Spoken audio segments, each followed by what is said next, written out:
ये क्या था सन्यासी विद्रोह? तो सन्यासी विद्रोह ये था कि आप थोड़ा सा समझिए कि सन्यासी विद्रोह क्या था। सन्यासी के बारे में आप लोग तो जानते ही हैं। सन्यासी के बारे में आप लोग जानते हैं ना, जो अध्यात्म की दुनिया में चला जाता है और भिक्षा मांगकर अपना भोजन करते हैं वो। और तीर्थ यात्रा भी आप ही लोग से कुछ पैसा वगैरह लेके करते हैं। अब बताइए कौन देगा इनको भिक्षा? जो किसान है, जो किसान है, किसान। और किसान से टैक्स कौन ले रहा है? जमींदार। और जमींदार से कौन ले रहा है?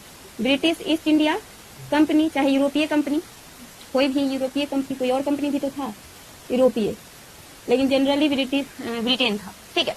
उसके बाद देखेंगे ये किसान किसको दे रहा था कर?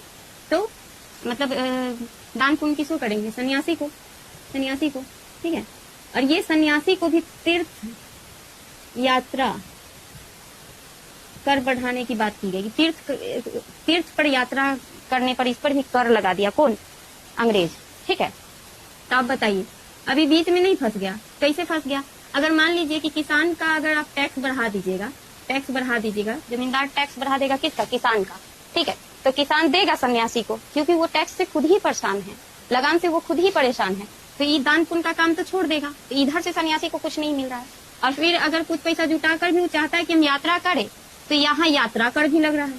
मतलब दोनों तरफ से। अब सन्यासी का तो काम क्या है कि वो अध्यात्म की दुनिया में जाएंगे, पढ़ेंगे लिखेंगे, और आप ही लोग का सहायता करने के लिए कुछ करते हैं। ठीक है। ऊंचे चेतना के विकास के लिए वो निकल जाते हैं, कुछ भोजन आप ही लोग से मांग के वो अपना काम चलाते हैं।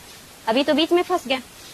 तो ये सब मिलके क्या कर दिए, जितना भी सन्यासी सब थे, ठीक है, बंगाल और बिहार के आसपास के क्षेत्र के, वो सब क्या कर दिए, एक साथ विद्रोह कर दिए। किसके खिलाफ? अंग्रेज के खिलाफ। ठीक है।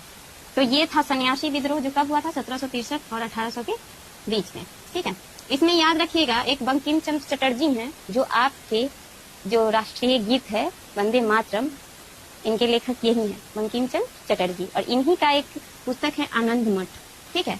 इसमें इस बार सन्यासी विद्रोह का वर्णन किया गया है। किसमें? आनंद मठ में। किनका पुस्तक है? बंकिम चंद्र चटर्जी। याद रखने के लिए याद रखिएगा, आपका जो राष्ट्रीय गीत है उसको लिखे हैं कौन? बंकिम चंद्र चटर्जी। ठीक है।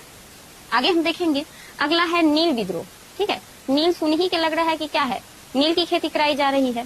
ठीक है। तो नील विद्रोह में देखेंगे तो नदिया जिला है बंगाल के क्षेत्र में, नदिया के पार देखे हैं फिल्म। ठीक है। तो उसी के आसपास का, ठीक है, नदिया जिला है। ठीक है, उससे याद कर लीजिएगा नील विद्रोह। ठीक है। इसमें दिगंबर विश्वास, ठीक है, और विष्णु विश्वास, दिगंबर विश्वास और विष्णु विश्वास, इनके द्वारा क्या कर लिया जाता है, इस जो नील की का विद्रोह है उसका नेतृत्व करते हैं। ठीक है। और ये नील का विद्रोह क्यों? क्योंकि नील की खेती करने से बहुत सारा परेशानी ये था कि नील की खेती करने से, बोल दीजिए हम आते हैं थोड़ा देर में। ठीक है, आते हैं थोड़ा देर में। ठीक है। नील की खेती से क्या परेशानी था? तो नील की खेती से ये परेशानी था